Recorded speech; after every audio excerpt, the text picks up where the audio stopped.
Hello guys, welcome back. My name is Matt and today we are taking a look at this action camera right here. This is the Insta360 ONE RS.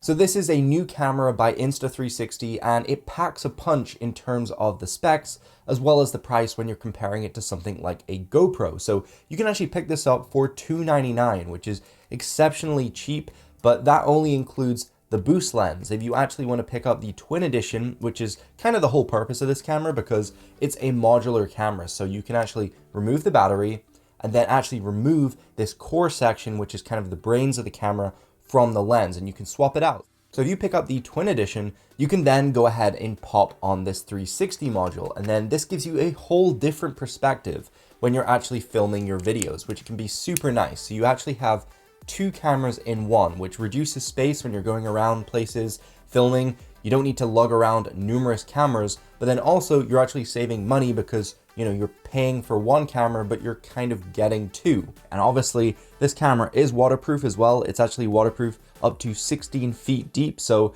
you can actually go ahead diving with it and record under the ocean or in a swimming pool or in a water park. Now, I just want to mention, if you guys want to pick this camera up, definitely do use my affiliate link. I will leave a link down below. This will give you some discounts as well as free accessories when you purchase this camera.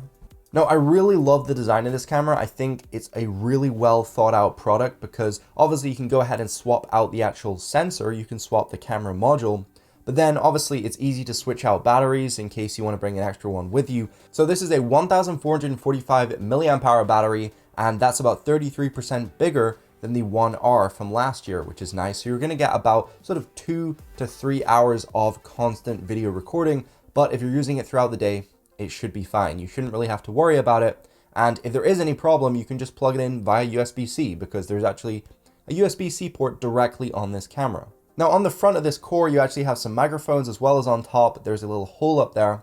And there's a few different microphone modes when you go into the settings of the camera. There is sort of a dynamic mode and a mode which helps focus on your voice and reduce all the background noise. So that's really nice. There's honestly a ton of software features packed inside of this camera, including the ability to actually pair your AirPods with it. So first off, we're taking a look at the 4K boost lens. This thing's actually pretty incredible. You're getting a 48 megapixel half-inch sensor, which is capable of not only 4K, but 6K widescreen, which is crazy. So if you want to actually film some really widescreen cinematic footage in 6K, you can actually go ahead and do that with this. Now this 4K boost lens is actually equivalent to a 16mm lens on just a standard full frame camera, which means you're actually getting a super wide field of view, which is good because you don't want to miss out on any of the action, which is perfect. And then it's f2.4 as well, so you got a nice big aperture. You're not going to get bokeh or anything like that, but it's still nice for low light purposes, including the half-inch sensor. It does make it more usable when you're in those low light conditions. Something else really nice built in is active HDR, so you're going to get better dynamic range.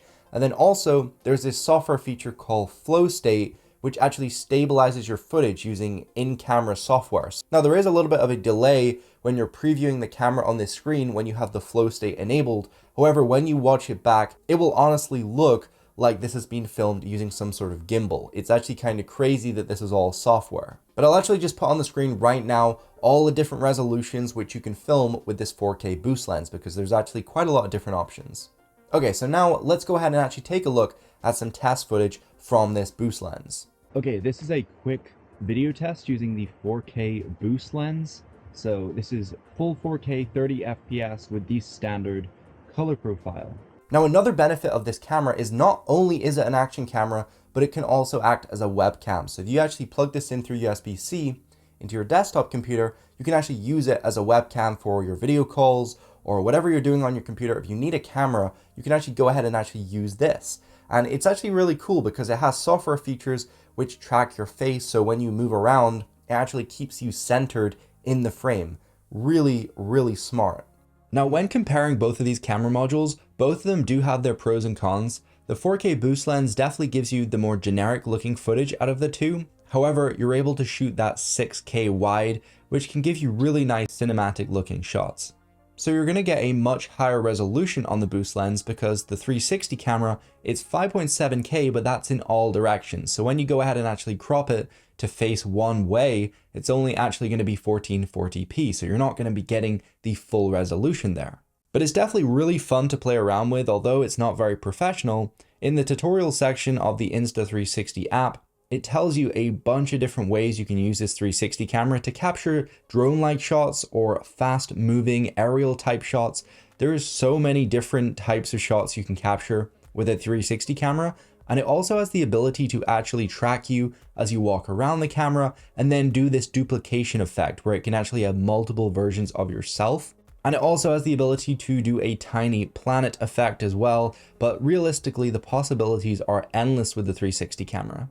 Something a little bit strange about this action camera is there's no ability to mount this to any accessory without using the included case. So that's kind of a little bit of a downside, just in case this thing breaks or if you lose it, then you won't be able to mount the camera anywhere. But it is pretty easy to put in. You just go ahead and slide it in, clip the door closed, and you are now good to go. You can use this mounting thing at the bottom here, and you can attach it to a sticky pad. I've actually stuck one onto my drone so I can actually get some 360 footage on top of my drone, which looks kind of trippy. I'll actually include it right now over the video.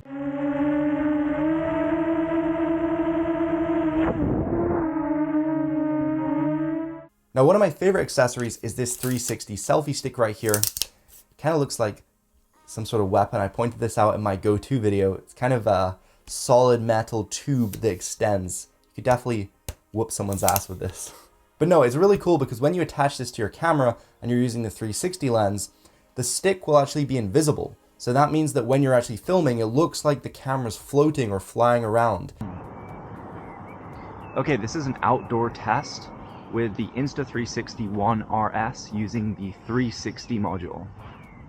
Now within my kit sent from Insta360, I actually got a backpack mount. So this is like this rig which attaches to your backpack, and then this selfie stick mounts onto that rig, sticks up behind you like this, like an aerial, and then the camera's on the end, and it gives you this third person look as if you're like a character from a video game like GTA. So when you're walking around, you can get that third person perspective and the pole will be completely invisible.